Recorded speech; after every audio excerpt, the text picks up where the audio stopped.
impoverished populations because it's women and girls, Aboriginal. It's not. You get my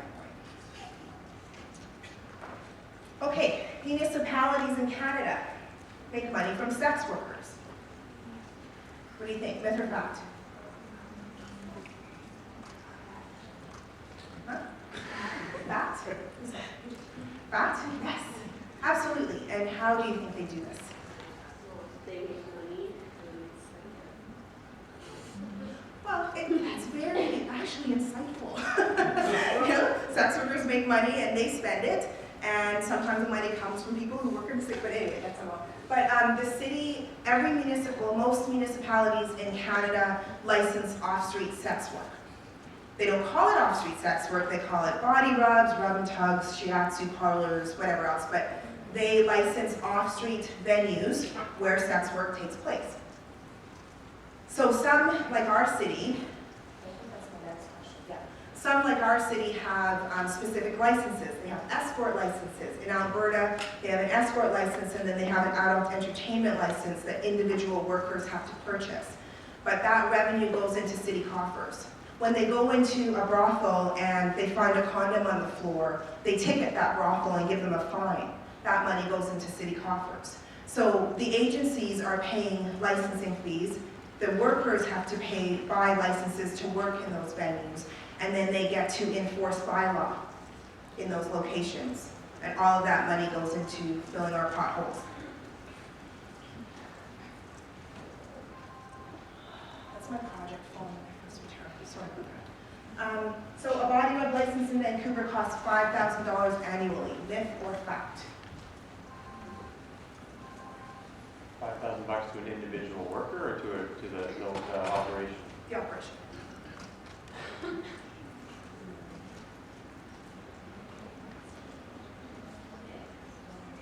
Somebody Myth. said myth. You said myth? More. How much more? 15 grand. 15 grand? Somebody else said myth. 5,000 per month. 5,000 a month. Gangster! Holy gangster! Wow, okay. Actually, yeah, it is more. Your instincts are right. It's close to 10,000 a year. So currently there's only one venue that has a body rub license in the city. The rest of them do beautician, what's that, aesthetics? I can't remember. Health enhancement center. Thank you. Health enhancement centers, where the licenses are much, much lower. Okay? Did I miss something? No? Good. Okay. 35% of a sample of off-street sex workers hold graduate degrees. Myth or fact?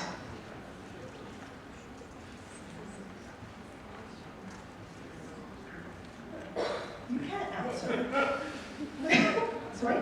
Myth? What do you think the percentage is? 80, 90. Really? Do you guys agree? Damn!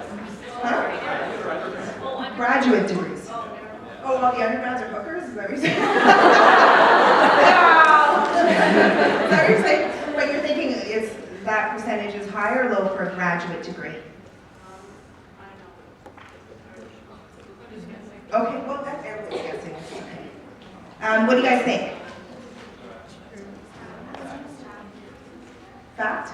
Oh, good girl, yeah. The kind of stereotype stripping through college, that's actually true for some. So this is empirically true. Tamara O'Doherty did a study on off-street sex work and violence, and her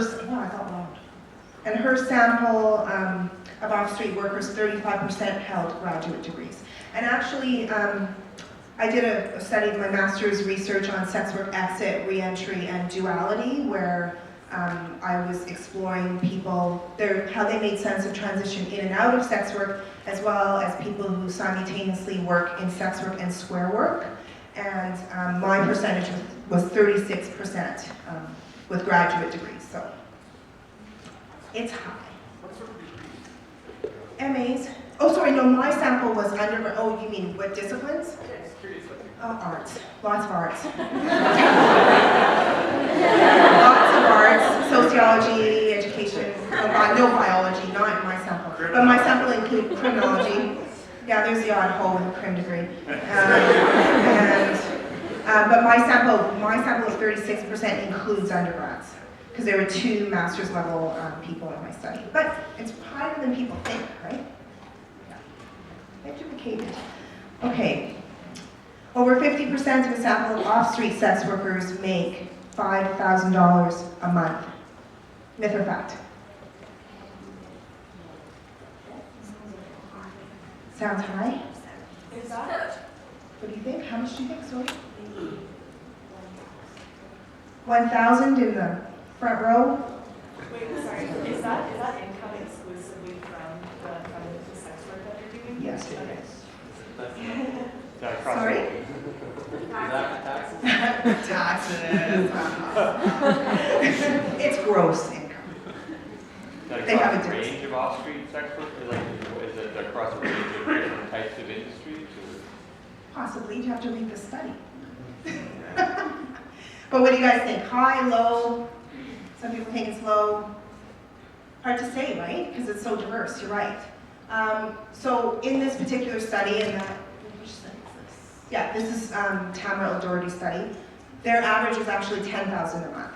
So the idea is that you can make a lot of money in the sex industry. They make more than, your average plastic surgeon. Not your $1,000, like be on welfare or $1,000. But some of the things that they have to do in order to be prepared to engage in sex work cost money, right? So you're talking about outfitting, shaving the pits, waxing, threading eyebrows, the environment in which they work, setting it up. Sometimes some people pay drivers, they pay for protection, they pay for all kinds of things. So your gross revenue can be sky's the limit, but your expenses to engage in sex work safely can run you quite a bit. And depending on what town you live in, who you are, you're paying off gangsters at every turn. So for some people, their net income is negligible, right? So it's all different for everybody. And some people have condos, and some people are investing in businesses, and some people are, so it's different for everyone, right? It's about business acumen and what are some of the forces that influence how you spend your money. So that's individualized. Okay, my last question. The average cost for oral sex in Canada's poorest neighborhood is $20. First, let's figure out what Canada's poorest postal code is. Where do you think that is? So yeah? Yes, East Hastings, Canada's poorest postal code. What do you think a blowjob goes for East Hastings? 20? Myth or fact? What'd you say? Way at the back. How much is a blowjob downtown East Side?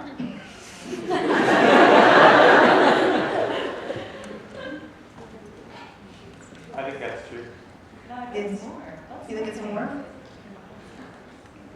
Yeah, it's tough because it can actually go for much less, depending on the circumstances of the worker and the buyer and what they're able to negotiate or not.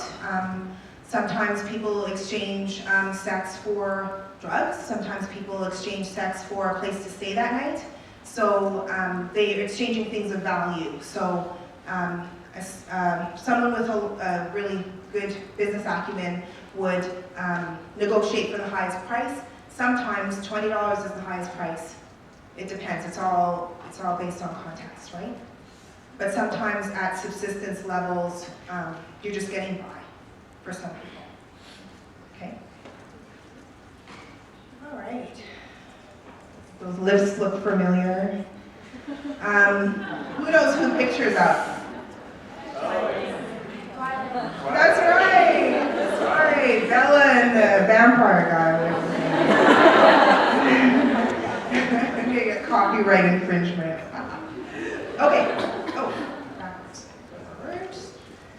Okay, so types of sex work. Normally, this is like I shout it out and people talk, but we'll just quickly just kind of look at the list. Velvet alluded to this. There's a wide range of professions that one can engage in the off-street industry, dance, online, webcam, on and off-street.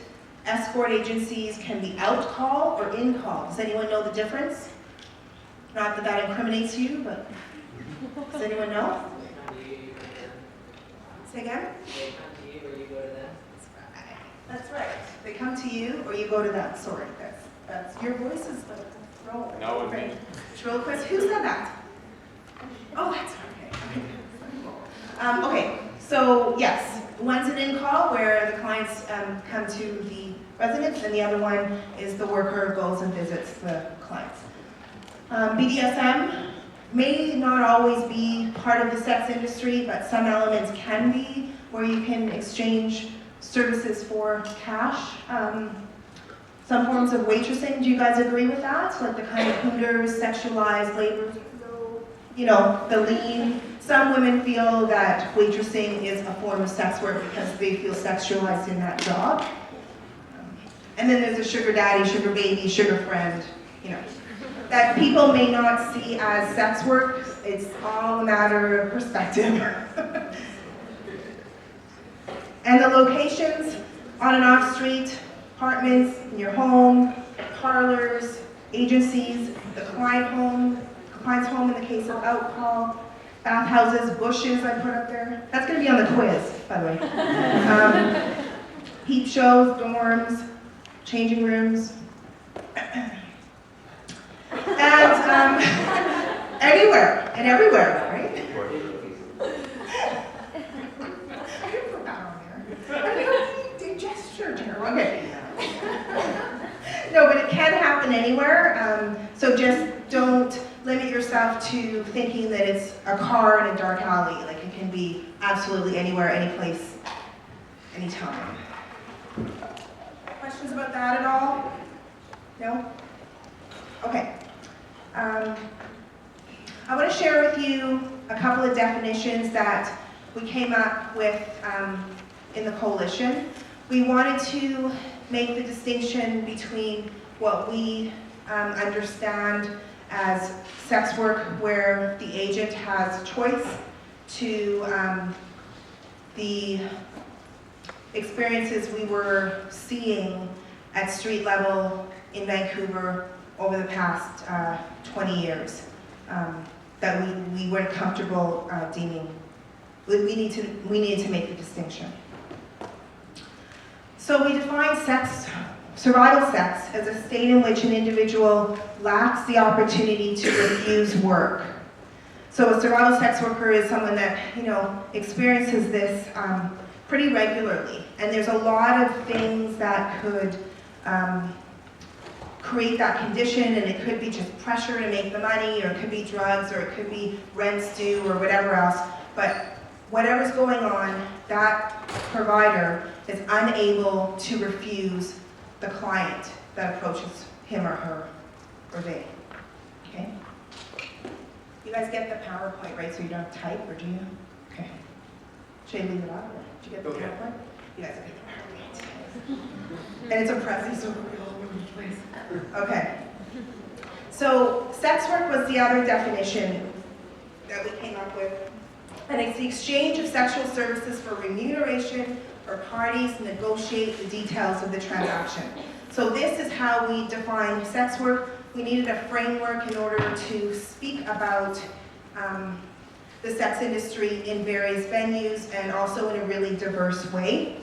And so this whole idea of sex workers controlling the industry, negotiating things like price and service and location. Some sex workers are able to, or exist within an environment and a space where they're able to negotiate those things, and some do not. And to just point out that these are not static existences. Like, a worker can begin a night feeling a lot like a survival worker, where she has to turn that date, she has to make that money, and so she takes the first date, or he takes the first date, and then after taking that first date, they can make decisions about whether they take the next date, prioritize their health and safety in ways. So you can go from, in one night, or a few hours, from someone who feels like a survival worker to someone who feels like a sex worker. So don't think of them, think of it as a continuum and not static identities. Okay, so just press the button, right, Jason? Yeah. So I want to show you this other framework that we came up with in the coalition, which is a continuum of sexual politics. You may see it online under different names because I was playing with it a bit. It was originally called, I think, the Continuum of Sexual Exchange, something like that. I'm not sure we. Where's my nails? Okay.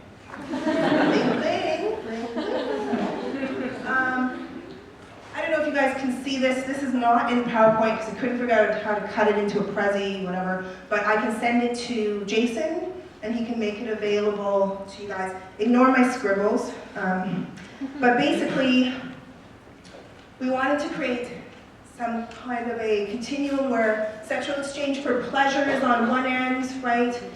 And then sex work isn't necessarily supposed to be there.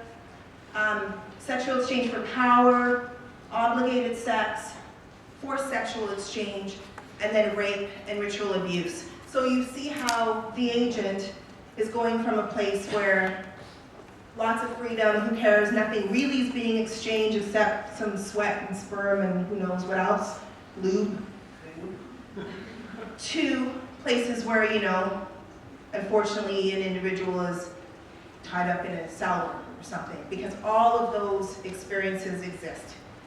And so I usually call out to ask for examples of sexual exchange for power and status, but it's that whole, screw in a rock star or, some type of trophy wife idea and all of that. Something that where you sleep with someone, you have clout or you have some sort of influence. Obligated sex, I did controversially include marriage. Of course I'm going to include marriage. But there are people who feel like they have to, women are staring at ceilings. I don't know if men stare at ceilings when they don't really want to have sex. I don't know what men do actually. But I have a friend who's, actually she's in the coalition and she has children. So when she wants her partner to watch the kids so she can go out dancing, she gives them a blowjob. So that's maybe obligated, but she's negotiating with sex, right? So that's sexual exchange to get the fuck out of the house, right? So it's different for everybody, And then there's obviously the forced sexual exchange where things are getting tighter, where agents don't have the opportunity to control their environment or control whether they engage or not. So the exercise was to place sex work along the continuum where you thought it goes, not necessarily where I put it, that's not supposed to be there. But based on the definition, do you guys see the sex, can I use your, where do you guys see sex work? Because some people don't believe that sex work is a negotiated transaction ever. So how do you guys feel about sex work being around here? Any major objections? Yeah? Not objection, I think that's right where it should be. Like, it could be a little bit to the left or a little bit to the right, obviously depending on your view of it, but like you're saying, a lot of people are going and doing sex work because they enjoy it, and then some are doing it for other reasons to gain power. That power might even be just within the sex work like field that you're trying to get higher in or whatever. Oh, the casting couch idea? Yeah. So yeah, just like right there. Excellent. Good. Any major objections? Yes. That's my next one. So, do you want to do this? So where, perfect, absolutely. Where would you put it? Well, I'm not sure because sometimes you said that, there's sort of like a maybe in and of itself within the sex work and violent sex, right? So like Yeah. how do we sort of, balance that? And you're thinking 3D, right? It's interesting and it's complicated, and that's how you problematize, right? Because there is a little mini continuum that, I guess some people put survival sex over here, right? Some people put it off the chart. Some people believe that power is negotiated within relationships, so that in places and cases where you feel you have little power, you actually do have a little bit of power to negotiate. So some people put it, more around here. But that's the work of your paper for this class, I guess. That's a very interesting piece because there's a continuum within a continuum within a continuum. And where do people who actually do the work put it? I mean, maybe that's, are we supposed to be asking questions? Should we hold questions until later? No, well, I guess, but that's great. Like, absolutely.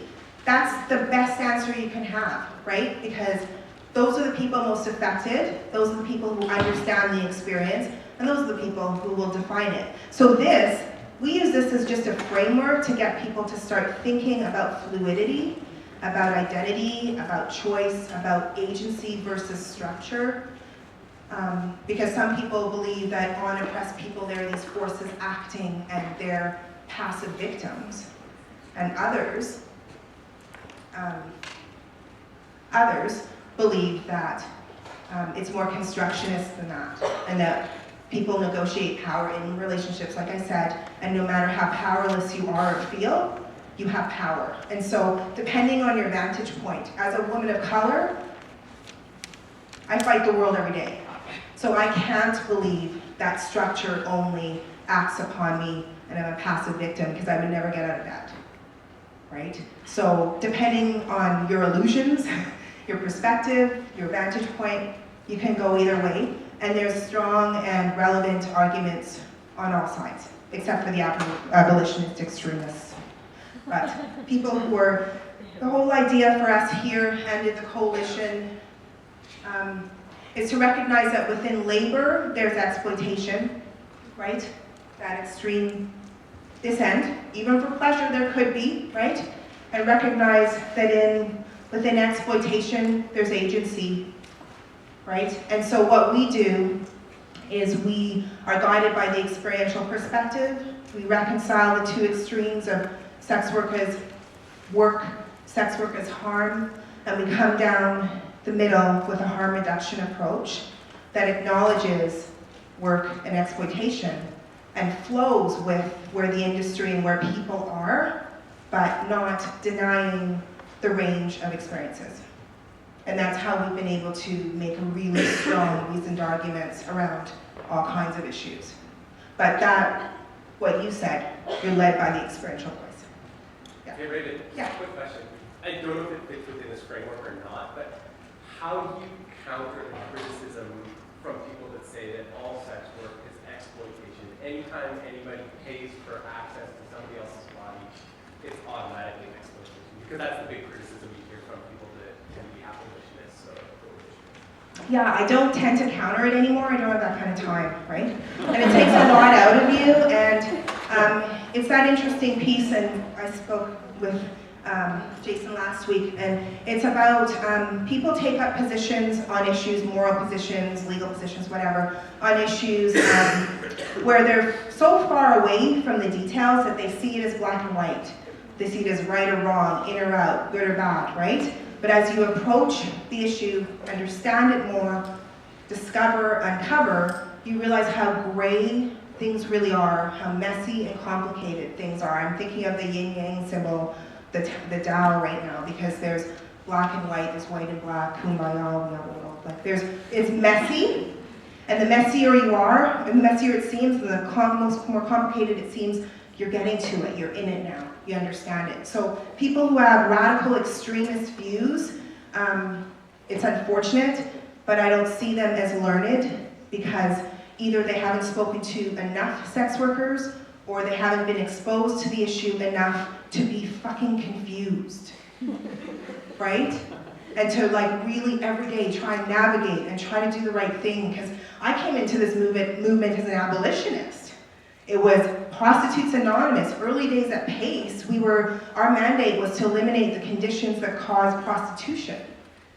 Later on, we evolved into a rights place, and based on what we were seeing, and then when I became ED, I was able to push that as an executive director and just say, no, there's choice, there's agency. We're not speaking about a broad set of experiences if we only speak about exploitation. So that gave rise to the decisions, or so the definitions, and that helped reflect the experiences of most people we were encountering. So I absolutely ignore when I can. I drink. And just, more power to them. And they're going to just spin their tails, because the good thing is that when you come from a reasoned place and you're able to make some sound arguments and strong arguments, you don't have to worry about the fluff. All right. All good? Go full screen in. All right. Okay, so I just wanted to do a quick overview. I don't know if I'm going along.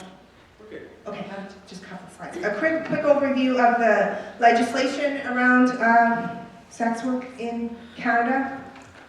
The asterisks are denoting Bedford, which I'll talk about later, but 210 is the body house legislation, which means brothel pretty much, which made it illegal for people to work indoors. Some sex workers were charged with body house if they stepped 1 foot into a private residence, right? So it's illegal in Canada to work inside, okay? 211, a lot of us who've done support and advocacy and driven sex workers around could be charged with 211. It's that aiding, that directing, that supporting sex workers in their business or in their endeavors. That's illegal. And then 212 has a whole bunch of sections around procuring and youth involvement, 212.4 particularly, and there's a lot of good pieces of legislation in there because we don't want youth to be involved in the industry because of maybe what people have seen, but then again, youth haven't had a chance to say what they've experienced. But 212, 1 sub J is about living off the avails. Do you guys know what that means?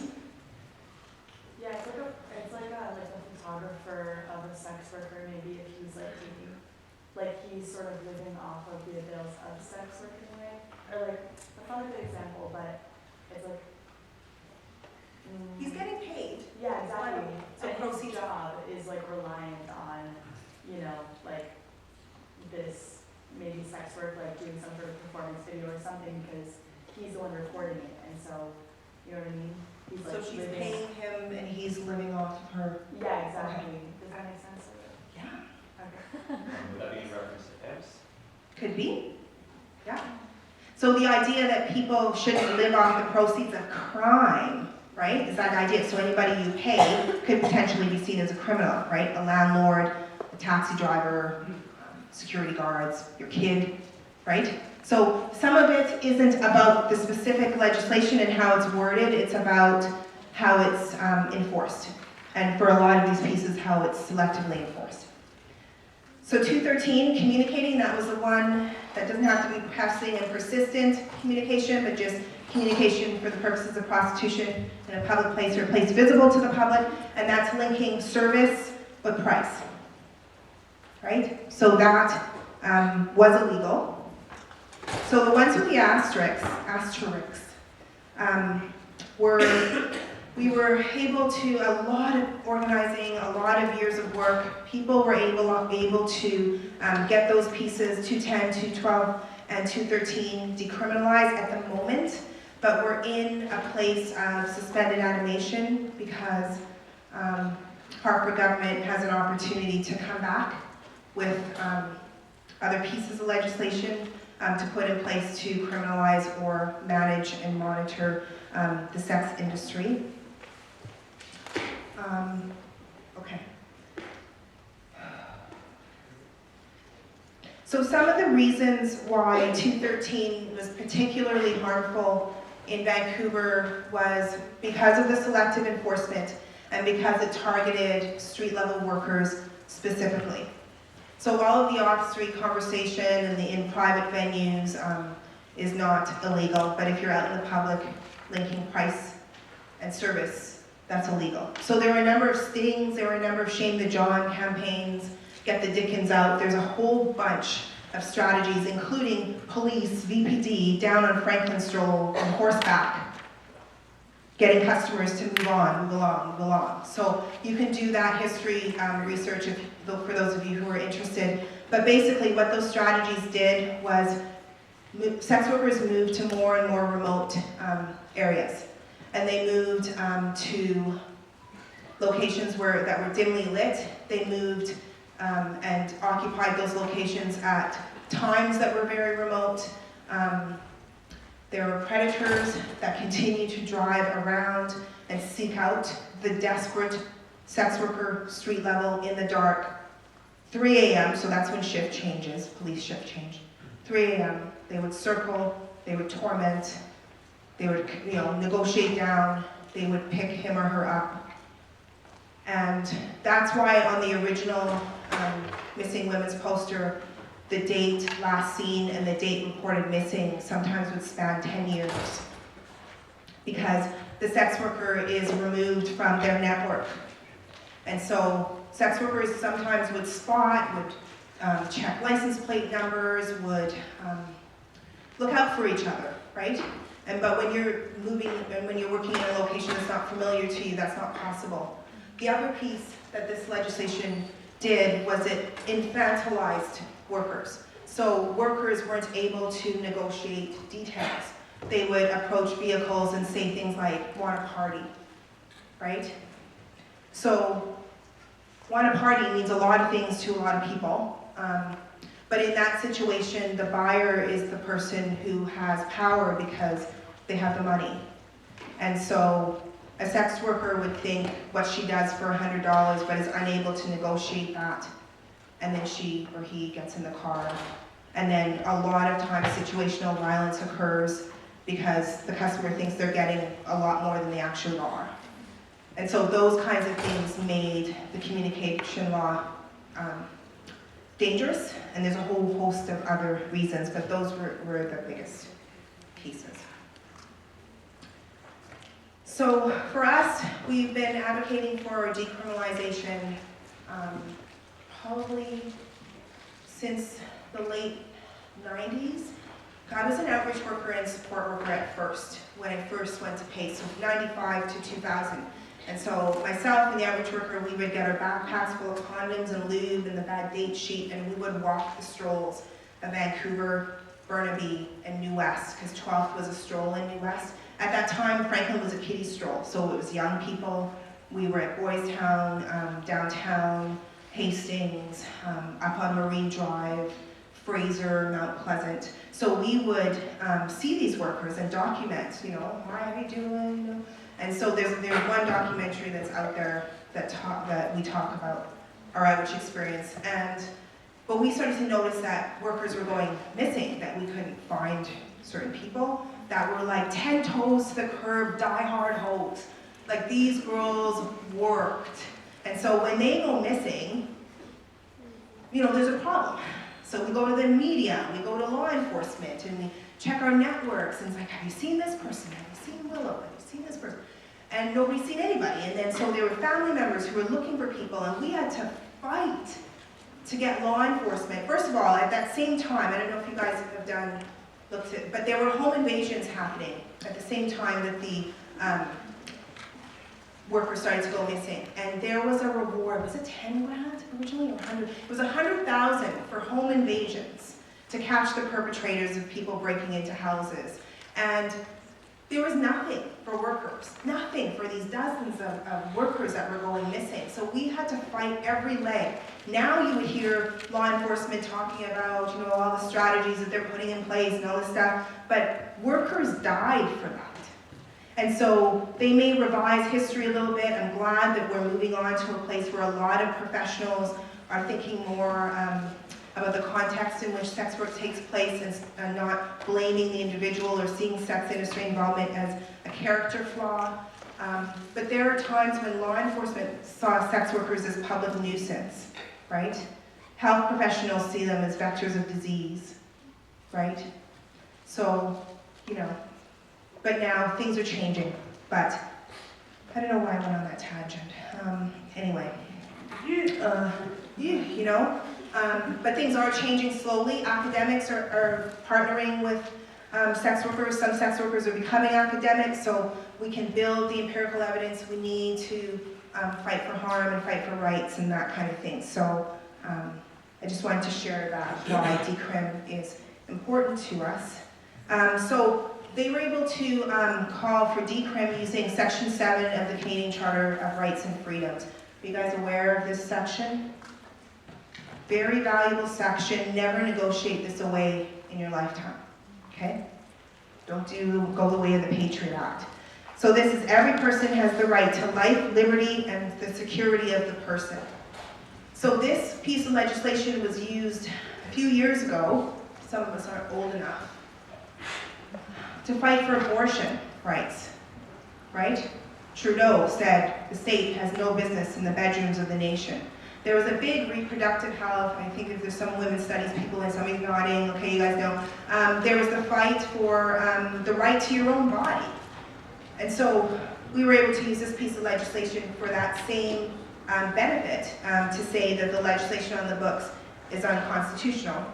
And people who weigh facts, judges, the learned folk, they said this: Parliament has the right to regulate against nuisances, but not at the cost of the health, safety, and lives of prostitutes. Now,